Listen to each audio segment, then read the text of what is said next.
Buen día.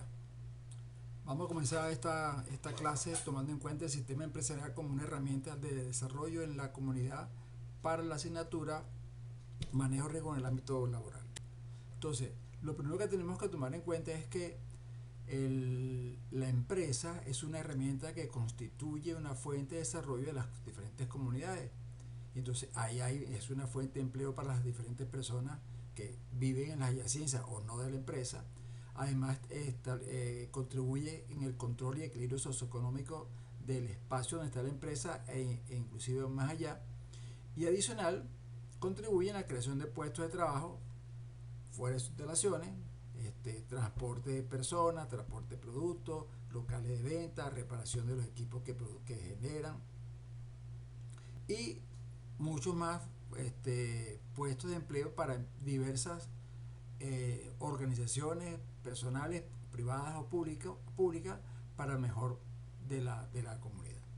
Continuando, entonces tenemos que en el artículo 87 de la Constitución dice que toda persona tiene el derecho al trabajo y a trabajar. O sea, no es que el trabajo es porque queremos, no. Toda persona que está debidamente formada y capacitada tiene el derecho y el deber de generar su propio recurso de sostén personal y familiar. Adicionalmente, el Estado va a garantizar la creación de algunas medidas de protección para aquellas personas que están debidamente o responsablemente trabajando para alguna organización. El Estado debería fomentar el empleo y para eso tenemos la Ley Orgánica del Trabajo, la Constitución de la República que también tiene un articulado al relacionado como tal. Y cada persona, desde el punto de vista, digamos, personal, es responsable de su formación personal para ser un profesional de justa medida al futuro y debe cumplir, por supuesto, con todas las exigencias que se generan en las diferentes empresas. El Estado va a generar las diferentes normativas, leyes, regulaciones, de manera que el trabajador en su ambiente de trabajo esté debidamente protegido en función del ejercicio de su trabajo. Y por último, todo trabajo, toda persona tiene la libertad de procurar un puesto de trabajo en aquel sitio en el cual él tenga las conocimientos y competencias debidas para ello. En el artículo 87 dice también que todo patrono va a garantizar las condiciones de seguridad, higiene y ambiente de trabajo a los trabajadores y trabajadoras que él tenga bien contratar. Y adicionalmente entonces el Estado va a crear algunas instituciones que van a permitir verificar que el empleador o el patrón está cumpliendo con las normas del siguiente. En este caso tenemos la Ley Orgánica de Prevención, Condiciones y Medio Ambiente del Trabajo, la Ley del Trabajo y algunas normas, otros tipos de normas. Supuestamente en el 88 el Estado va a garantizar que tanto hombres como mujeres tengan el igual derecho al ejercicio del trabajo. Allí hay ciertos detallitos como la dureza del trabajo, la exigencia del trabajo, que sí diferencia la exigencia que debe ser un hombre o que debe ser una mujer el que ejecute ese tipo de trabajo. Aunque el puesto de trabajo lo pueden realizar tanto hombres como mujeres. El Estado, adicionalmente a ello, va a reconocer el trabajo del hogar como una actividad económica que crea un valor agregado y produce riqueza y bienestar social.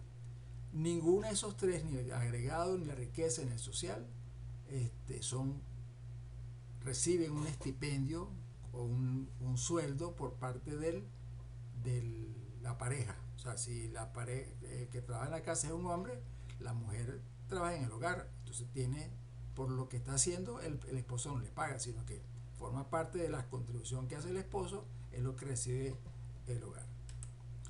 Las amas de casa también tienen derecho a la seguridad social, puesto que tienen un esposo que las cuida, las protege y las orienta, entre comillas. En el 81 dice que el trabajo es un hecho social y va a garantizar de la protección del Estado.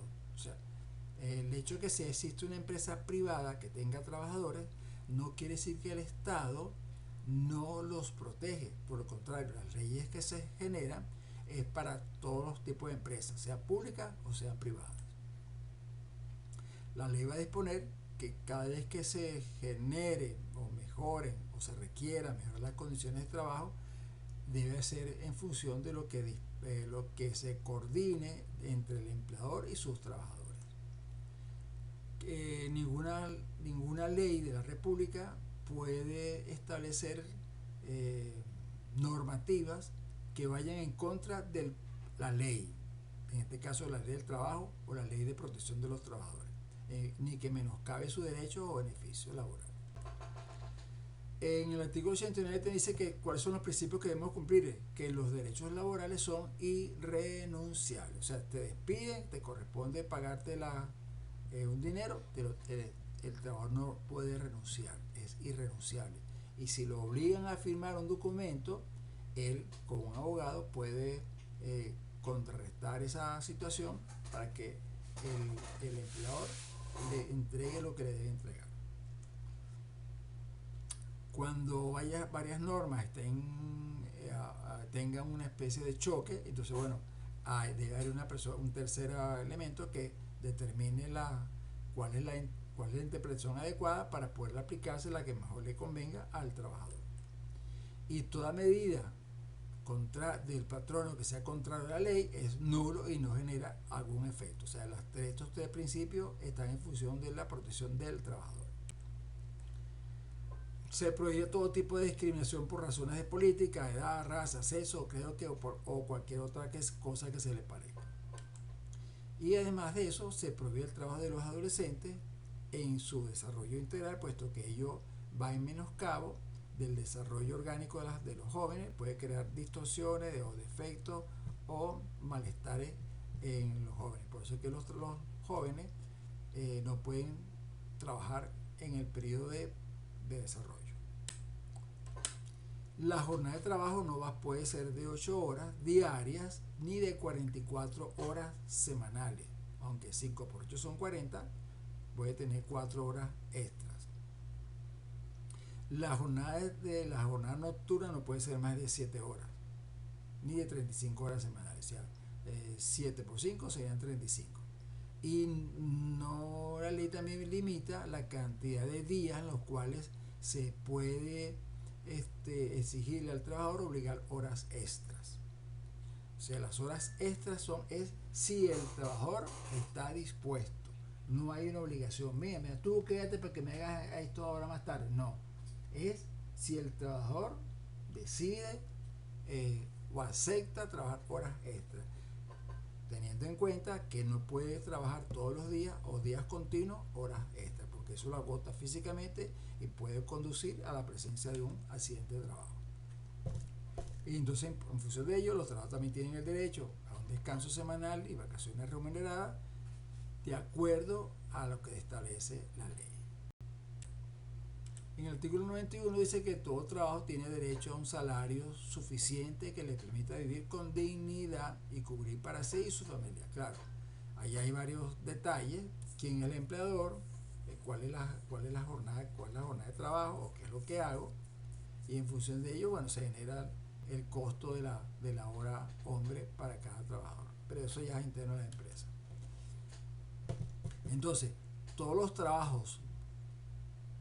puestos de trabajo que sean iguales deben recibir el igual pago de salario. No es que yo tengo 4 secretarias, entonces una cobra 5, otra 3, otra 2, otra 4, otra 8, otra 12. No, secretarias todas reciben el mismo estipendio por el trabajo que se está haciendo. El salario adicionalmente es inembargable y se pagará periódica y oportunamente en moneda del curso legal. O sea, no te puedo pagar en dólares porque la moneda legal en este caso es Venezuela. Si mañana cambian el signo monetario, entonces bueno, los sueldos se pagarán en ese signo monetario. Lo único que se le puede descontar al trabajador del neto de pago es la obligación alimentaria en el caso de un divorcio, en caso de una separación de cuerpo. Entonces el padre o la madre que aporte de una familia se le descontará de su neto lo correspondiente a la ordenanza legal. La ley adicionalmente va a determinar la responsabilidad que corresponde a la persona jurídica que preste el servicio mediante intermediario o contratista sin perjuicio de la responsabilidad social de esto. ¿Qué significa? Hay empresas, o sea, se contrata una empresa para que realice un trabajo. Esa empresa contrata a otra empresa, un subcontratista, y la responsabilidad en la ejecución del trabajo no está en la subcontratista, está en la contratista. La contratista fue la que se contrató y ella es la que asume la responsabilidad de lo que pudiese pasar en contra de las normas de trabajo seguro. En el 127 dice que es un deber y un derecho de cada generación proteger y mantener el ambiente. Por eso es que cada quien tiene que, o sea, no es trabajar y generar basura y ver qué haga. No, yo tengo que generar basura, tengo que recolectarla, empacarla y disponerla para que los mecanismos de recolección de basura se la lleven sin ningún tipo de problema. Adicionalmente a ello, todos tenemos derecho, tanto individual como colectivo, de disfrutar de una vida en un ambiente seguro, sano y ecológicamente equilibrado. Todo depende del interés y la participación de cada uno de nosotros. Adicionalmente a ello, el Estado protegerá el ambiente y la diversidad biológica, los procesos ecológicos, los parques nacionales, monumentos y demás áreas especial de importancia. O sea, todo lo que está fuera de la empresa lo protege el Estado, pero lo que está dentro de la empresa lo protege el empleador. En el 129 dice que todas las actividades susceptibles de generar daños, en este caso en la empresa que tenga un sistema que pueda generar daños al ambiente, la empresa debe generar un estudio de impacto ambiental y sociocultural y pedir la debida autorización tanto al Estado como al Ministerio del Ambiente para que le permita generar, para que evalúen ese plan de estudio de impacto ambiental y le puedan hacer un seguimiento de acción tanto de la empresa como del Estado. Y el Estado va a impedir la entrada al país de desechos tóxicos y peligrosos, así como la fabricación y uso de armas nucleares. Aquí hace algunos años atrás se tenía la práctica de que llegaban buques con materiales peligrosos en pipotes y los entraban al país, los enterraban y entonces a riesgo de que alguien los descubriera y se infectara y se muriera.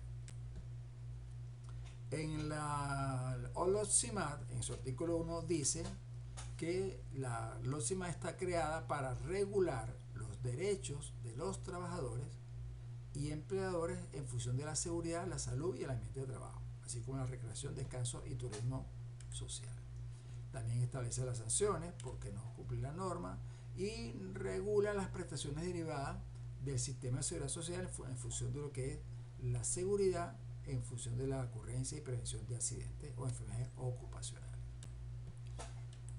Además de eso, este artículo dice que está dirigido a normalizar o a establecer la responsabilidad del empleador en la ocurrencia de un accidente de trabajo o enfermedad ocupacional, si existe dolo o negligencia. En pocas palabras, cada vez que existe o se presenta un accidente de trabajo o se reporta una enfermedad ocupacional, la responsabilidad directa es al empleador, a menos que en acciones posteriores, se demuestre que el empleador no es responsable, sino hay un tercero, el jefe local, el jefe de área, el que dio la orden, o sea, pero inicialmente la responsabilidad es del empleador y de su representante, que en este caso serían los gerentes y subgerentes. Ahora, ¿por qué trabajamos? Muchos trabajamos porque necesitamos el dinero, pero principalmente trabajamos porque cada uno de nosotros va a una universidad, hace estudios, se forma y se capacita, o a un instituto, se forma y se capacita para poder ejecutar un trabajo tal cual como se debe ser. Entonces, en función de esto, existe una persona que se llama el emprendedor, que se le ocurrió una brillante idea para generar dividendos para él o recursos o dinero para él. Esa persona, adicionalmente a ello, dispone de herramientas, materiales, insumos, equipos, dinero y él se va a constituir a partir de ese momento en un empleador. Por supuesto, él como empleador puede hacer el trabajo. Por ejemplo, pues, voy a hacer empanada, yo lo hago, pero también en función del tiempo, describir cuáles son las actividades que se van a llevar a cabo para ejecutar un trabajo. Entonces, implica equipos, herramientas, materiales, insumos, personas y la descripción pormenorizada de en qué consiste el trabajo. Y entonces el empleador que tiene dinero dice yo no quiero hacerlo. Y entonces se busca a una persona que se va a llamar ahora el trabajador. Este trabajador es el que va a hacer el esfuerzo mental y físico para lograr un producto o un servicio, y para ello tiene un conocimiento, una calificación, un entrenamiento, y va adicionalmente a ello a ejecutar el trabajo utilizando los insumos, materiales, equipos, herramientas que le está entregando el empleador, y adicionalmente a ello va a ejecutar un proceso de trabajo y va a estar expuesto a los riesgos que ese proceso de trabajo implica, o sea, los riesgos en el uso de los insumos, de los materiales, de los equipos o de las herramientas.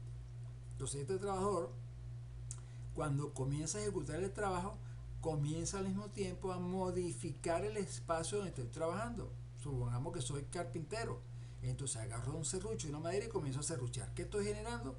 Estoy generando ruido, estoy generando desechos, en este caso acerrín, estoy generando polvo en suspensión, estoy generando varias situaciones que están modificando el ambiente de trabajo donde ese trabajador está trabajando. Y si el empleador no toma en cuenta estos efectos de modificación del ambiente, entonces esa condición inestable va a afectar o va a incidir en la salud del trabajador y puede generar enfermedades ocupacionales o accidentes de trabajo. Y entonces el empleador va a tener que buscar una segunda persona que haga el trabajo que este trabajo que está lesionado no lo puede hacer. Entonces volvemos al ciclo necio. Entonces tengo un trabajador sobrecargado porque tiene que hacer el trabajo de él y el de él. ¿Ok? Sigamos entonces. Entonces el empleador, viendo que hay un trabajo, hay un ambiente y una salud, el empleador es responsable por la ejecución del trabajo, es responsable por las modificaciones del medio ambiente y al mismo tiempo responsable por la salud del trabajador. No es invento, eso está en la ley. O sea, el empleador es responsable por el trabajo porque es el que define cómo se ejecuta el trabajo. Es responsable porque es el que dispone el ambiente y las condiciones del ambiente donde se va a ejecutar el trabajo. Y al mismo tiempo es responsable por la salud porque de repente no ha evaluado adecuadamente el trabajo y no ha generado un ambiente de trabajo que sea adecuado para ese trabajo. Entonces, todo eso aquí implica que hay que comenzar a manejar las normas. Y la primera fundamento de normas la hizo Hans Kelsen, que creó lo que se llama la pirámide de la ley, la pirámide de Kelsen, donde dice que una norma emana de otra norma. Y entonces ahí tenemos que la Constitución, en este caso en nuestro país, es la primera norma, después siguen los convenios, las leyes ordinarias, los reglamentos, los decretos, resoluciones, las normas CONEN y alguna otra norma que sea de uso particular. Entonces cuando estamos hablando de normas, tenemos que ver cuál es la norma primaria y cuál es la norma secundaria. Entonces, la empresa es un sistema que tiene una administración, tiene un dinero que hay que invertirlo para poder generar más dinero, tiene un sistema de producción, de investigación, abastecimiento y tiene un proceso de venta. Esas 4 áreas están controladas principalmente por la parte de la dirección, o sea, el empleador, que es el que aporta las finanzas, aporta y las controla, en función de los objetos que la empresa ha establecido. Y por último, tiene esas finanzas están dirigidas a una tecnología para hacer que el proceso de trabajo sea lo mejor posible y que cause el menor daño e impacto en los trabajadores. Y por último, tenemos un producto y tenemos un mercado que es donde quienes van a recibir los productos que se están generando en la producción de la empresa. Y ya, entonces tenemos que todo eso va a crear un cambio económico en el entorno de la empresa y va a crear un cambio social en el afuera de la empresa. O sea, quien le vende el producto, que recibe el producto, va a recibir porque va a recibir un producto de calidad, un producto que le va a mejorar las condiciones. Pero internamente de la empresa, mientras mayor cantidad de productos tenga, va a generar un cambio económico también. Entonces, normalmente los sistemas tienen un sistema principal y tienen subsistemas, que son los que me permiten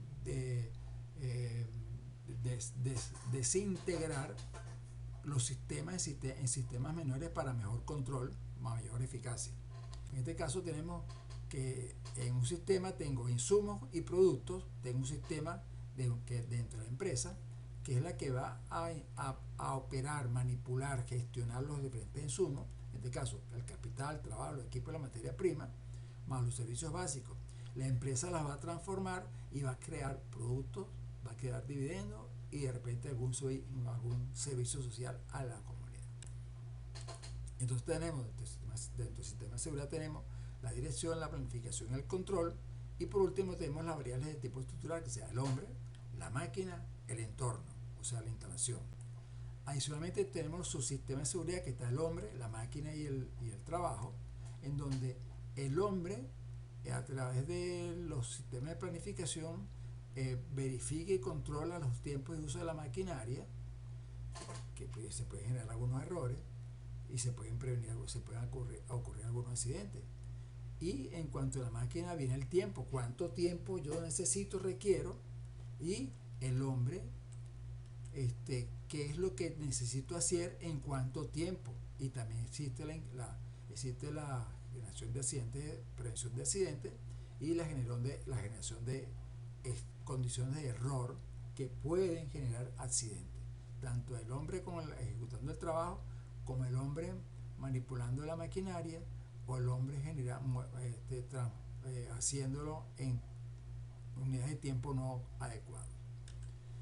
Entonces, el hombre intenta generar acciones en la prevención de accidentes. El hombre como tal, accidentes con la máquina y accidentes en función del tiempo, porque cada uno de ellos va a afectar la inversión principal de la empresa. Cuando la empresa se detiene, está generando pérdidas porque ocurrió un accidente, o porque se dañó una máquina, o porque se generó una situación irregular. Entonces, todo sistema tiene insumos y productos, creo que ya lo dijimos. Aquí tenemos, desde el punto de vista de la seguridad, tenemos el marco legal, las inversiones del empleador, las instrucciones que se generan en el uso o mantenimiento de los diferentes equipos, y cuál es la capacitación que se necesita de cada trabajador para que el producto que se está generando sea un producto de excelente calidad, digamos así, y en donde el empleador intenta que ocurra la menor cantidad de accidentes de trabajo o la menor cantidad de presentación de enfermedades ocupacionales.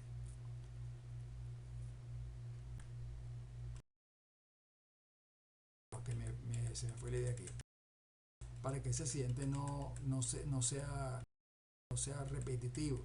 Entonces todo eso va a depender de una concientización adecuada del capital humano, la revisión de las políticas de la empresa, la revisión de las medidas de prevención, preparación y mitigación que generó la empresa, porque de repente hay medidas pero no están actualizadas al contexto actual de la empresa. Sigamos, un accidente de trabajo según la LOTSIMAD, el artículo 69, es todo suceso que produce en el trabajador una lesión funcional o corporal, permanente o temporal, inmediata o posterior, o por último la muerte que resulta de una acción que puede ser determinada o sobrevenida en el curso del trabajo. Después vemos esas dos definiciones: por el hecho o con ocasión del trabajo. Entonces, adicionalmente a ello, según la ley, si hace un esfuerzo violento, es un accidente de trabajo. En acto de salvamento es un accidente de trabajo. Lo sufrido en el trayecto desde y hacia la empresa, y lo sufrido con ocasión del desempeño en cargo electivo sindical. O sea, tú eres el del sindicato de la empresa y fuiste a una reunión y se te cayó el barniz de la uña del dedo meñique, se puede considerar como un accidente de trabajo. Adicionalmente tenemos la definición de accidente de trabajo, o enfermedad ocupacional, perdón, que es el estado patológico que contrae, o las enfermedades que contrae el trabajador con ocasión del trabajo o de la exposición al cual está expuesto en la jornada de trabajo. Y hay varios factores: físicos, mecánicos, condiciones ergonómicas, meteorológicas, agentes químicos, biológicos, factores psicosociales y emocionales, que pueden ser considerados como una enfermedad ocupacional. Claro, el trabajador presenta el malestar físico y va a un médico ocupacional, que es el que va a caracterizar los síntomas del trabajador, y es el que puede dictaminar la presencia de una enfermedad ocupacional. Debe ser un médico ocupacional, no un médico cualquiera, tiene que ser un médico ocupacional. Entonces, todo accidente en la de que estamos de vida han ocurrido gran cantidad de accidentes. Entonces, hay algunas personas se han dedicado en el tiempo a recolectar.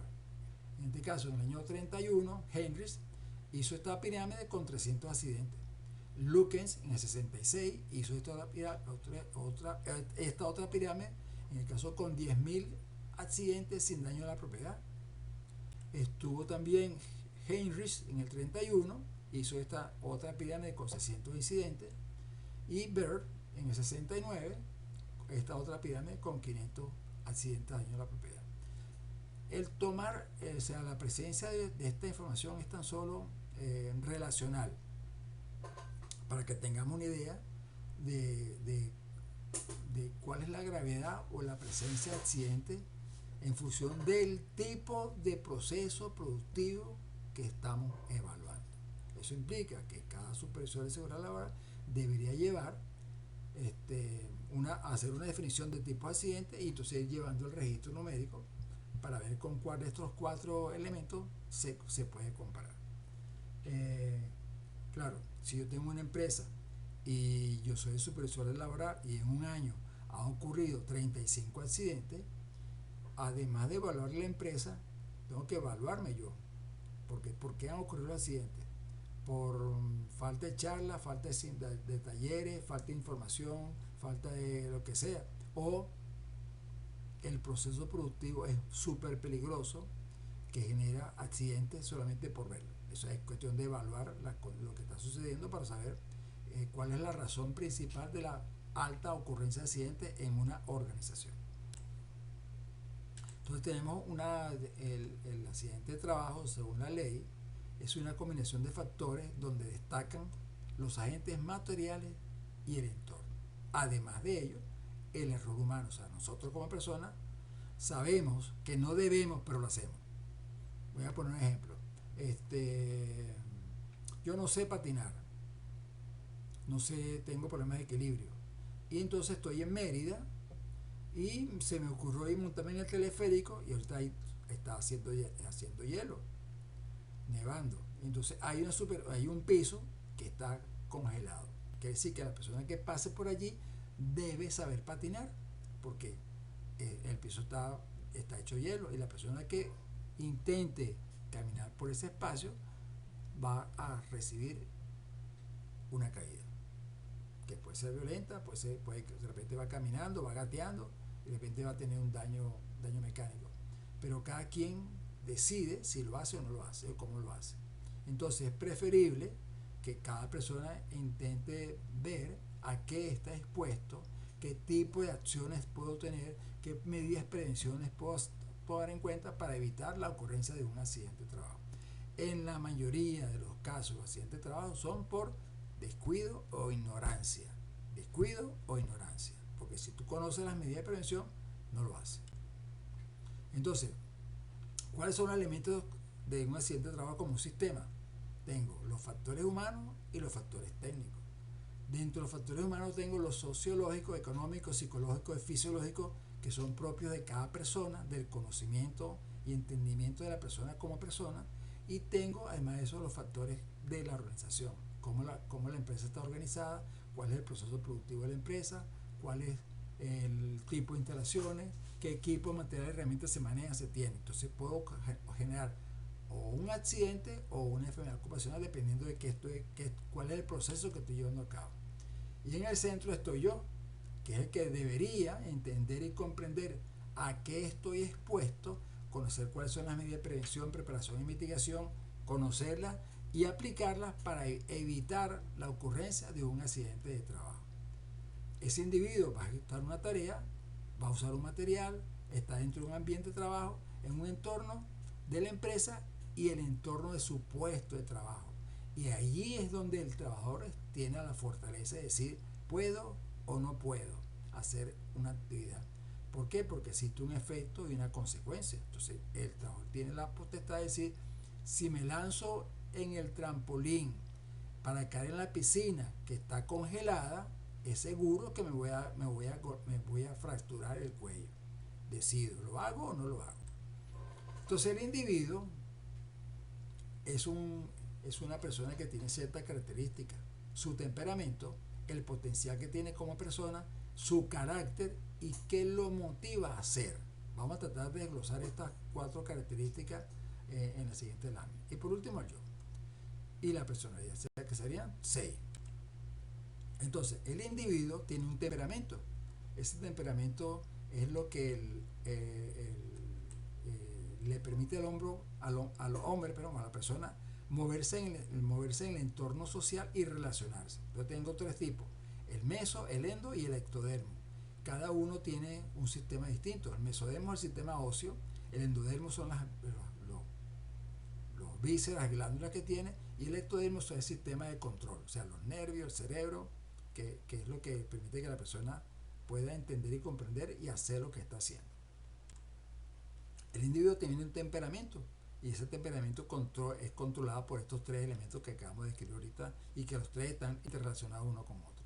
Adicionalmente, el individuo tiene un potencial que es lo que la persona puede hacer. En este caso, dispone de una energía mental, una energía afectiva y una energía física, que es lo que le permite evaluar qué es lo que voy a hacer y cómo lo voy a hacer. O sea, la mental es qué es lo que voy a hacer, la física es cómo lo voy a hacer y la afectiva es lo que le permite combinar la relación que existe entre la energía mental y la energía física con su entorno. Tengo el carácter. Entonces tengo personas que son activos y pasivos, que se prenden y se apagan, son emotivos o rígidos, que no celebran, que no se ríen, que no comparten, y los primarios y secundarios son personas que se apagan o se prenden dependiendo del estímulo que esté alrededor. La motivación va a depender de qué necesidad tiene la persona y qué actividad voy a hacer. Me explico. Yo tengo que, yo voy a presentar una evaluación. Se supone que yo debería estar motivado para aprobar la evaluación, pero va a depender qué actividades estoy haciendo hoy para lograr un estado de aprendizaje efectivo, eficaz, para poder aprobar la evaluación. Entonces, si yo no tengo la necesidad de aprobar un examen, no estoy motivado. Si la actividad que estoy haciendo no me gusta, no me motiva. Y si no me motiva la actividad y no me motiva la necesidad, por supuesto, no voy a estar nunca satisfecho porque no tengo un elemento que me impulse a hacer cosas o a aprender cosas.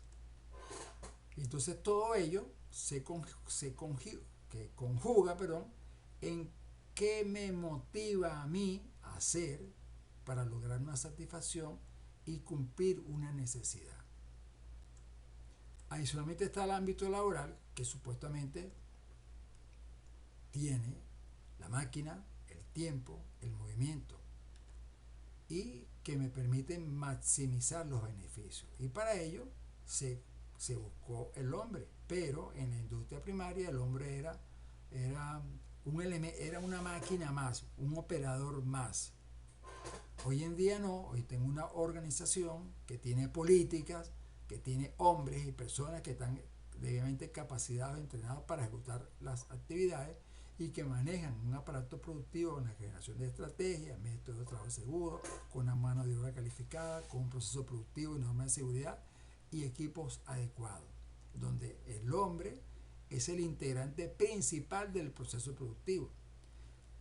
En la sociedad industrial primaria, el hombre era una máquina más. Hay algunas imágenes de cuando la depresión en Estados Unidos, que habían colas infinitas de personas en la puerta de la empresa esperando que alguien, que los que estaban dentro, se asienta, lo sacaban y emitían otro. Porque en esa época no había protección laboral. Entonces, te asientaste, fuera, otro. Entonces había gente afuera esperando que alguien se asientara para poder entrar. El sistema de producción hay varios. Tengo el artesanal, que simplemente es el esfuerzo mecánico del hombre para hacer un equipo. En este caso, yo hago tazones de barro, yo hago reparación de motores, pero no soy no soy mecánico, sino lo hago porque me gusta de repente, o tengo un conocimiento básico y puedo hacer eso.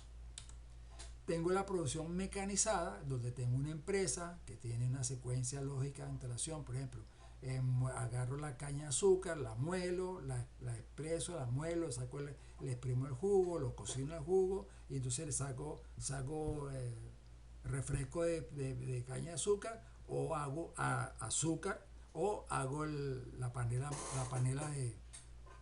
de azúcar, la panela de zamarrón de azúcar. Entonces, depende cómo yo empleo el producto, voy a tener un resultado. Entonces, en el artículo 87 de la Constitución dice que todo patrono debe garantizar las condiciones de seguridad y ambiente de trabajo adecuados al proceso que se está haciendo. Y en la Ley Orgánica de Trabajo, en su artículo 156, dice que el trabajo se llevará en condiciones dignas y seguras. Esas condiciones dignas y seguras dependen principalmente, en primera instancia, del empleador, pero en segunda instancia del trabajador.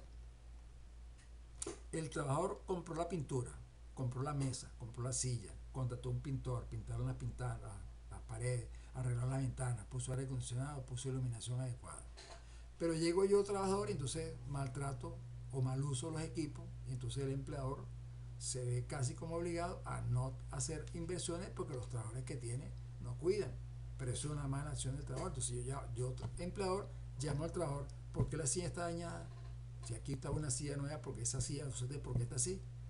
Me paga la silla y te despido. O te despido y bueno, me busco otro. Porque el empleador tampoco puede estar invirtiendo, porque entonces las ganancias las va a perder.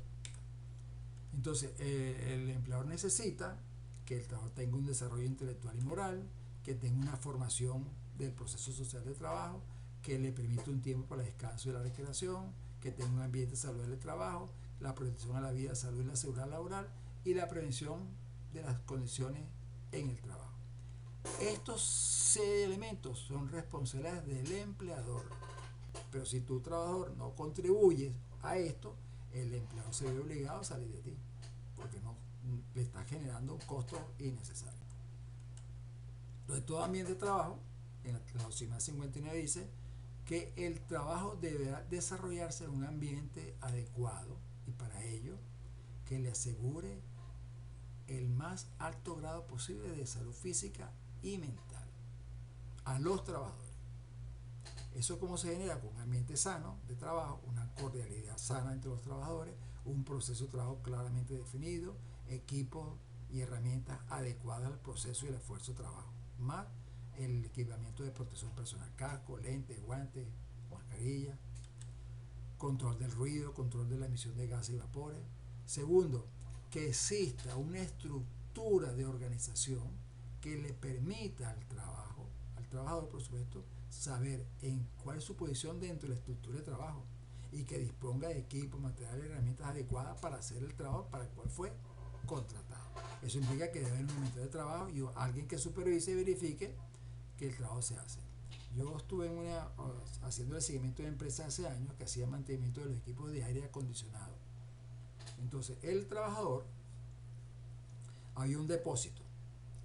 En ese depósito estaba el maletín de herramientas de cada equipo de trabajo. Entonces, cuando tocaba que salía una empresa a instalar un equipo de aire acondicionado o hacer el mantenimiento, en el depósito sacaban la caja de herramientas y le sacaban todas las herramientas y le hacían el inventario, chequean el inventario de la caja de herramientas uno por uno. Por supuesto, la caja número 1 pertenece al trabajador 18, la caja número 3 al equipo de trabajo 8. O sea, cada herramienta era personalizada a un equipo de trabajo, no era que se... No, entonces, si tú ayer entregaste la caja de herramientas y faltó una herramienta, yo empleador te la cobro. Porque te estoy entregando una caja de herramientas inventariada con todo lo que tiene adentro. Si en la ejecución del trabajo una herramienta se daña, cuando tú llegas al final del día, entregas tu herramienta y decís, la herramienta de media por 3/4 se perdió, se rompió, se dañó. Entonces tienes que reportarla para que el empleador tome la decisión de reemplazo de la herramienta que está perdida. Pero si tú no reportas, le vas a echar la culpa al del depósito. El del depósito es el que te va a poner la piedra. ¿Ok?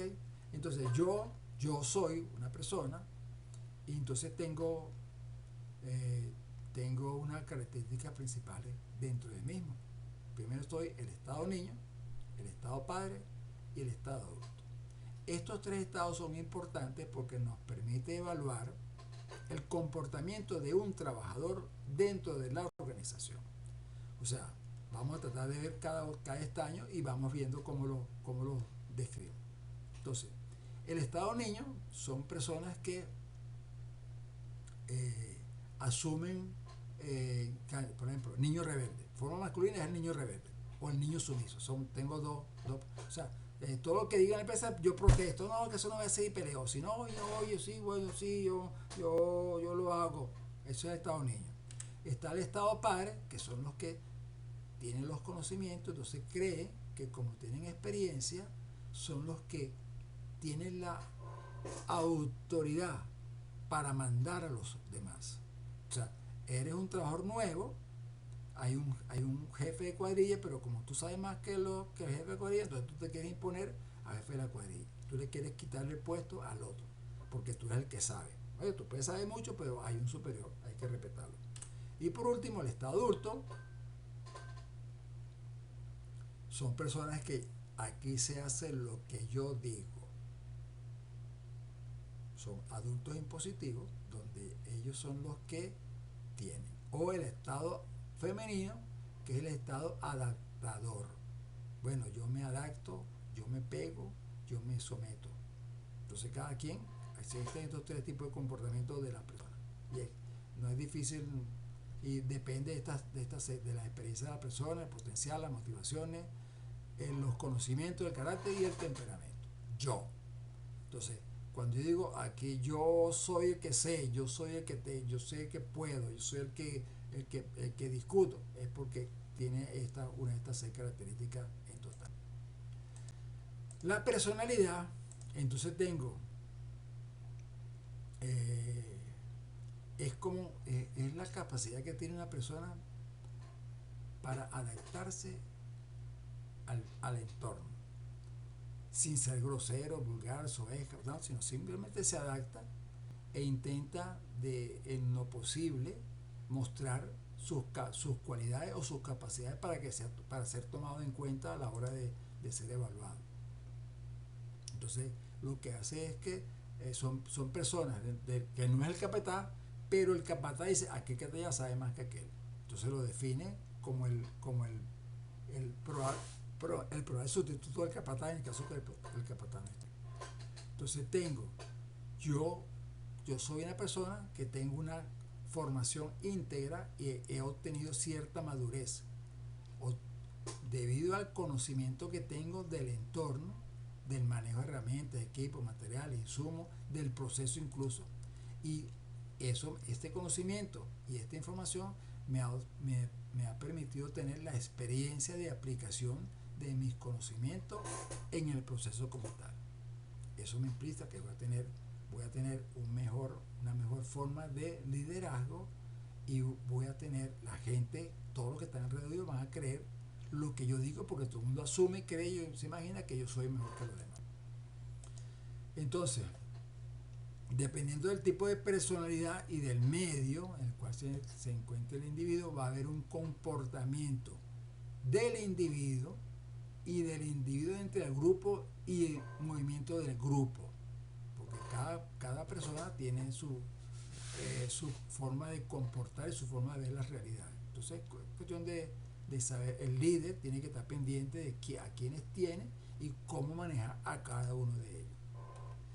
El comportamiento va a depender de la motivación del líder, de las actividades que se están llevando a cabo, de la relación interpersonal que existe entre cada miembro del individuo. O sea, hay un capataz, el capataz tiene un jefe de electricidad, un jefe de carpintería, un jefe de concreto, un jefe de soldadores. Entonces tiene el líder que maneja 4 líderes. Entonces cada sublíder tiene personas que tiene abajo. Entonces, si yo soy el de soldadura y tengo 3 soldadoras, sé quién es el que sabe más, quién más o menos sabe y quién no sabe. Entonces cada quien va evaluando en función del conocimiento que lo induce el comportamiento en la ejecución de los trabajos. El comportamiento puede ser espontáneo, racional o egocéntrico. Espontáneo es que la persona sabe lo que sabe hacer y él se propone. En el racional es que en función de los problemas que se pudiesen presentar, su conocimiento es lo que le permite inducir cuál es la mejor solución en función del esfuerzo, la disciplina y el tiempo.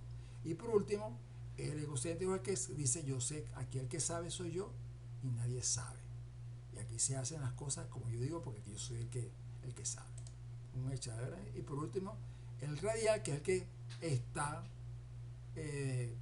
se interrelaciona con todos, a todos les da oportunidad y comparte su conocimiento y se experiencia con los demás. O sea, no es un líder nato porque permite y deja que el grupo como tal funcione de una manera armónica. Entonces tengo en cuanto al comportamiento de las personas, tengo las presiones físicas y biológicas propias de la persona, las presiones jurídicas, las presiones psicológicas del equipo de trabajo, las presiones morales y por último tengo los grados de libertad, que es donde cada persona se va a mover en función de todo esto que está aquí.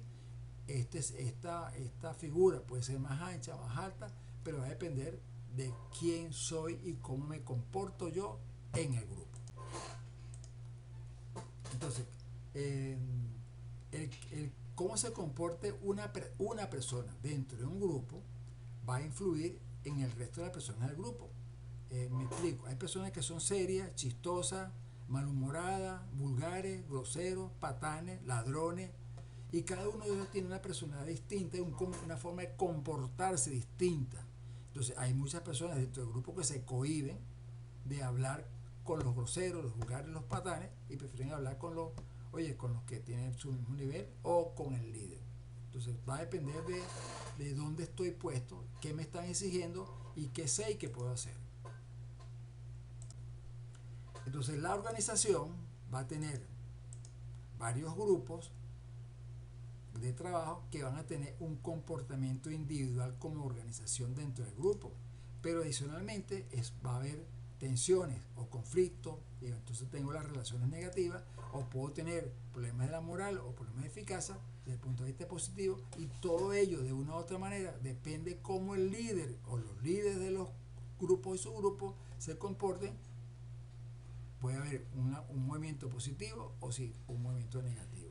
Siempre los va a haber, porque como seres humanos todos los días nos encanta un chiste, un chisme. Y entonces, bueno, si el chisme me afecta, entonces pienso a pelear, si el chisme me afecta, entonces voy para otro sitio.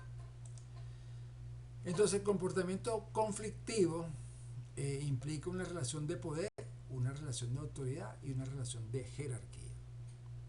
¿Quién tiene el poder? ¿Quién tiene la autoridad? ¿Quién tiene la jerarquía?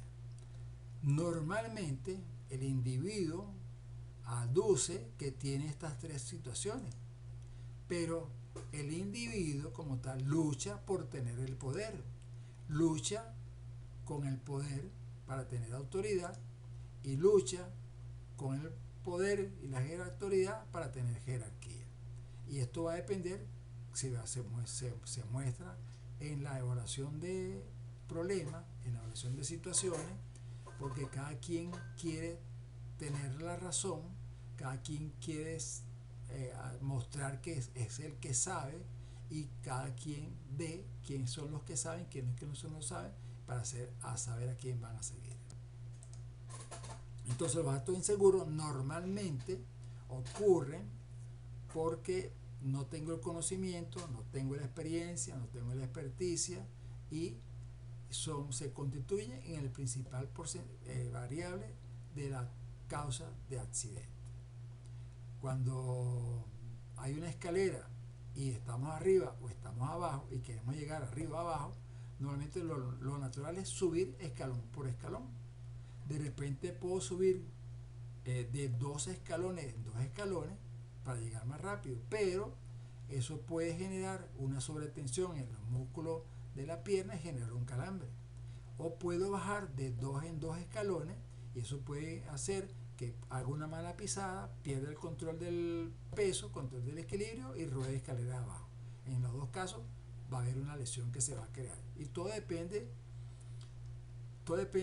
de mi interés física, mental y cómo me comporto ante cualquier situación. Es preferible mantener la calma y pensar.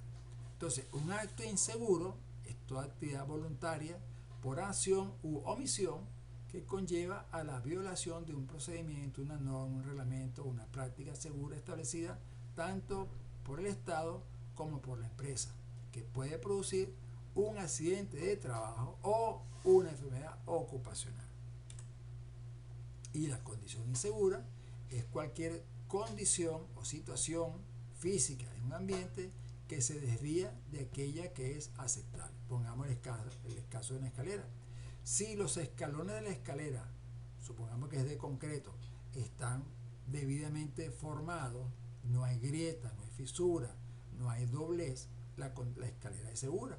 Pero si los escalones, el concreto está roto, desnivelado, entonces la escalera se convierte tiene una condición insegura. Y si yo estoy subiendo por una escala que tiene una condición insegura, estoy ejecutando un acto inseguro.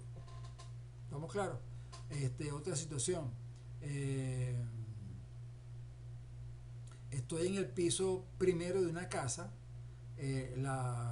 Hay un hueco de una ventana, pero no tiene ventana. Entonces, el asomarme por la ventana es un acto inseguro y está generando al mismo tiempo una condición insegura porque no tengo dónde posicionar las manos de manera segura para impedir que si llega de repente un viento fuerte o una persona me empuja, no tengo dónde sujetarme de manera segura.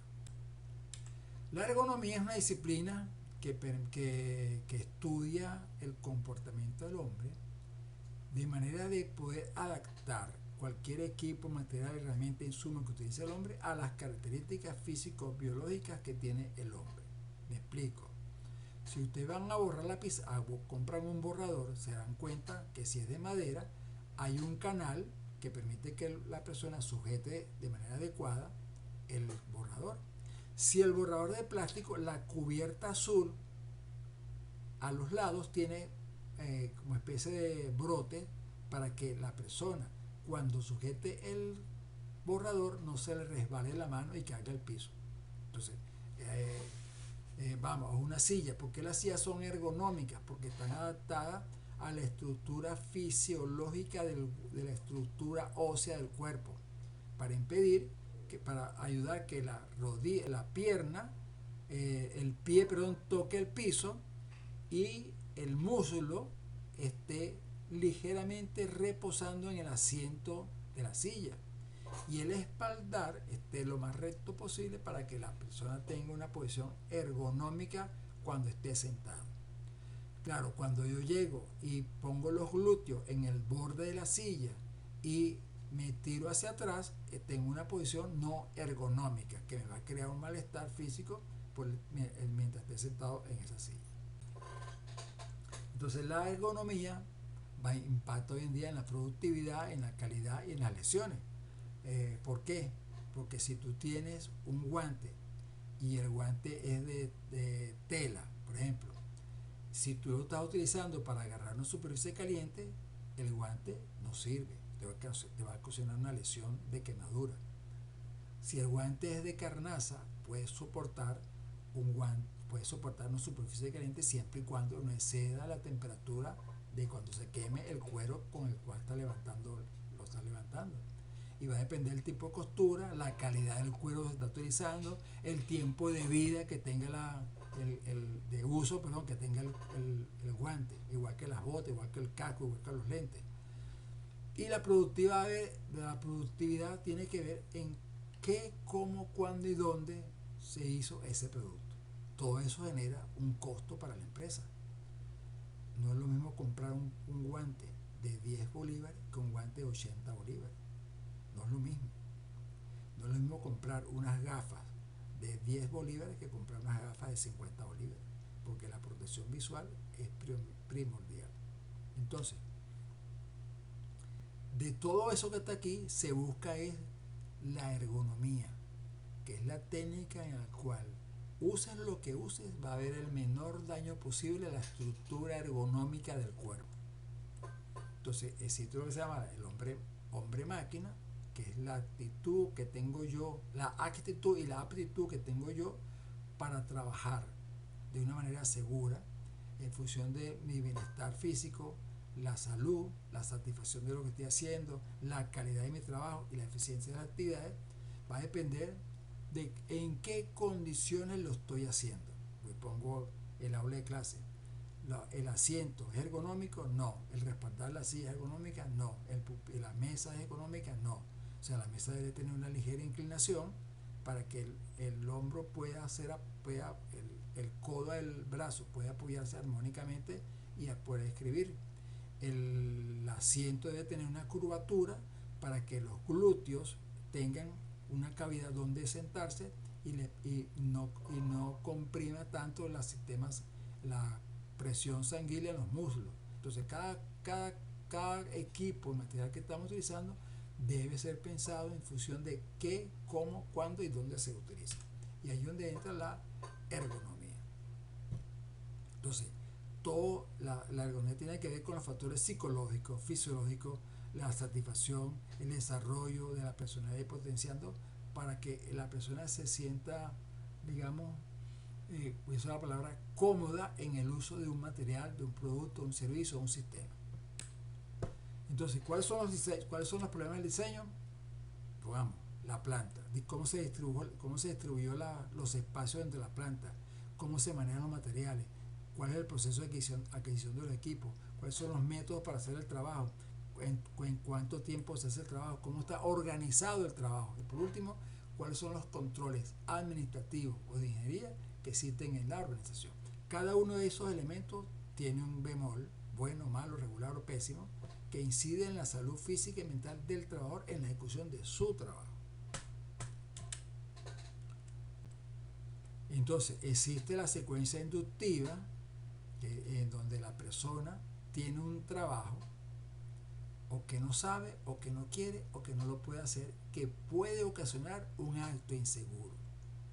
Y ese acto inseguro va a generar un accidente.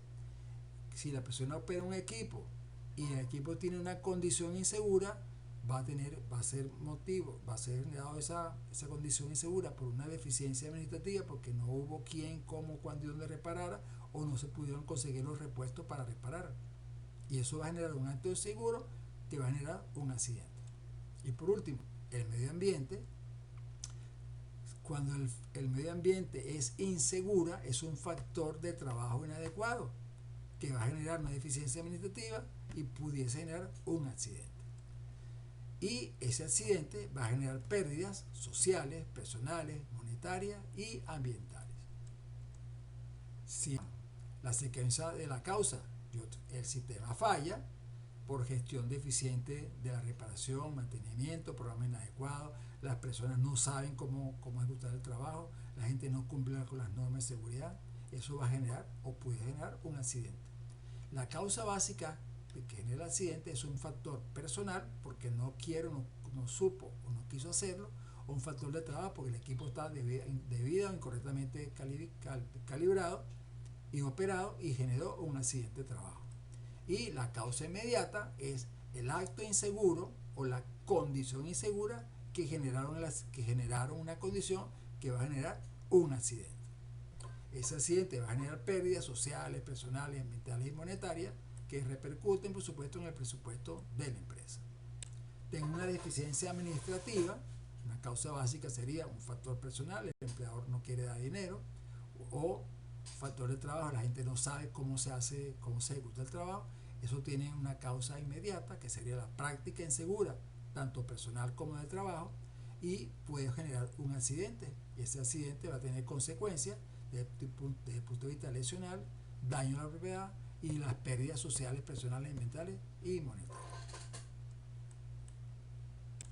Y va a generar la causa de la fatiga, es porque la baja de rendimiento es por un daño fisiológico, por un ambiente el general de la empresa, por insuficiente del régimen alimentario. O sea, la gente no se alimenta bien, tiene una fatiga fisiológica que le permite bajar el rendimiento. Insuficiencia de oxígeno local, contracción de los músculos y tendones por el sobreesfuerzo mecánico, insuficiencia del flujo sanguíneo.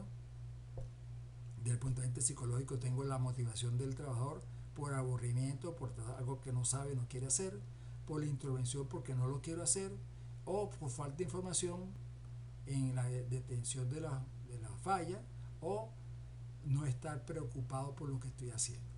Todo eso va a generar bajo rendimiento y fatiga en el trabajo. Adicionalmente tengo la sensibilidad cutánea, que me va a generar un dolor, estímulos mecánicos, químicos, térmicos o eléctricos, y tengo la presión sobre la piel o la extensión de la piel. Tengo frío, calor, que genera por la temperatura alta o baja y por la velocidad del aire o la humedad relativa. Estos son elementos que generan una sensibilidad cutánea. La lámina está al revés. ¿Y por qué funciona mal el sistema? Tengo el hombre, tengo la máquina y tengo ese entorno. O sea, dónde está el hombre y dónde está la máquina. Si yo genero una actividad, una tarea fatigante, va a ser por cualquiera de estos elementos. Una tarea no definida, falta de seguridad, exceso de la carga de trabajo. Entonces el hombre está operando una máquina y por la fatiga puede crear un accidente. El hombre, dependiendo de su entorno, es porque hay malas condiciones ambientales, una mala comunicación, factores sociológicos negativos, factores de organización en controversia. O puedo tener una mala disposición de las plantas, una mala instrucción de los equipos, medidas de seguridad incompleta o una desadaptación de la máquina y el medio ambiente. Estos tres elementos, el hombre, la máquina y el entorno, son los que van a generar, en función de estas variables que se han nombrado, la ocurrencia, la presencia de la fatiga que va a inducir en un accidente de trabajo. El proceso normal de trabajo, pongamos que comienza a las 8 hasta las 10:30, normalmente en la empresa se hace de 10:30 a 12:30. El hombre está trabajando pero está cansado, porque ya tiene más de 4 horas laborando. Entonces a las 12 se genera un descanso entre comillas para que la gente coma y duerma. Y a las 2 de la tarde, según este horario, vuelve a comenzar a trabajar hasta las 4:30 de la tarde, que se va para su casa cansado, agotado y alterado. Su rendimiento fueron de 5 horas, 2 horas y media y 2 horas y media, en la mañana y en la tarde. Hay una propuesta, según este autor, que yo tengo un rendimiento hasta las 10:30, a las 10:30 hago un descanso breve, un refresco, una vez, y sigo trabajando hasta las 13 horas, 13:30. Hago la comida hasta las 15 horas y nuevamente trabajo hasta las 17 horas. Entonces aquí tengo 7,5 horas efectivas de trabajo. Los factores de riesgo serían fuerza, la postura, los movimientos, la vibración, y no leo porque tengo una raya en la pantalla. Pero cada uno de estos desórdenes, en función de lo que la persona está haciendo en su puesto de trabajo, va a incidir en los daños físicos o musculares que puede tener la persona en el puesto de trabajo. Y estos son las partes superiores y debajo de la espalda degeneración de los discos lumbalgia. Y en las extremidades inferiores, degeneración de articulación de las rodillas. No leo el primero. Entonces, cada uno de estos son eventos que tenemos que estar pendientes cuando se hace una evaluación de los puestos de trabajo. ¿Qué hace el trabajador? ¿Cómo lo hace? ¿Cuántas veces lo hace? ¿Con qué equipo, materia, herramienta y insumo? ¿Cuál es la repitencia? ¿Existe un procedimiento escrito de trabajo? ¿Se cumple ese procedimiento escrito de trabajo? ¿Cuándo se hizo el último mantenimiento? ¿El equipo opera de manera eficiente y eficaz? Los controles están operativos. O sea, todas esas son las preguntas que hay que hacerse cuando se está evaluando un espacio de trabajo. Pensamiento. El propósito de la educación es mostrar a la gente que pueden aprender por sí mismos. El otro concepto de la educación es el adoctrinamiento. Noam Chomsky. Hemos concluido la tarde de hoy por esta clase. Muchas gracias por estar aquí y cuídense.